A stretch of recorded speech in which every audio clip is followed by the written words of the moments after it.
घर घर होता है, लेकिन कभी कभी ऐसा लगता है रे का इंट्रोगेशन सेंटर चल रहा है। अरे कहना क्या चाहते हो? मैं सोचता हूँ 10 मिनट आराम कर लेता हूँ, मम्मी आ जाती है। सारा दिन फोन में घुसा रहता है, कुछ काम भी कर लिया अगर, मम्मी को ऐसा लगता है झाड़ू लगाते ही मतलब जिंदगी सेट हो जाएगी। बात तो सही है। मैंने पापा को बोला था, पापा कुछ काम कर लीजिए, मैं पढ़ाई कर रहा हूँ।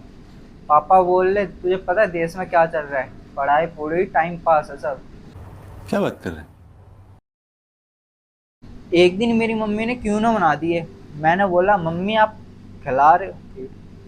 एक दिन मम्मी ने क्यों ना बना दिए, कह रही है मैं क्यों ना बना रही हूँ। मैंने बोला मम्मी आप खिला रहे हो पनिशमेंट दे रहे हो। रुको जरा, सबर करो। और पता है अगर गलती से नमक ज्यादा हो जाए तो मम्मी पता है क्या कहती है, बेटा मैंने तो स्वाद अनुसार डाला था।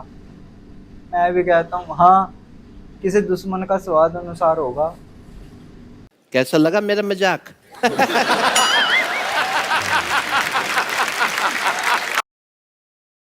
और सबसे बड़ा टॉर्चर मम्मियों का वीडियो कॉल।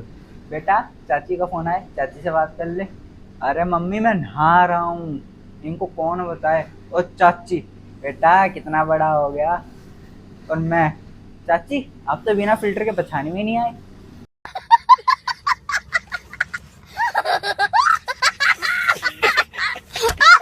हर घर की लाइफ कॉमेडी शो ही होती है, हर कैरेक्टर ओवर एक्टिंग ही करता है। मम्मी ड्रामा किंग, पापा रिमोट किंग, और मैं तो ही घर का अनपढ़ इंटरनल हूँ। क्या बात है सर, क्या बात है सर, क्या बात है, ये बात है। अरे सर क्या बात है। चलो ठीक है, बाय बाय।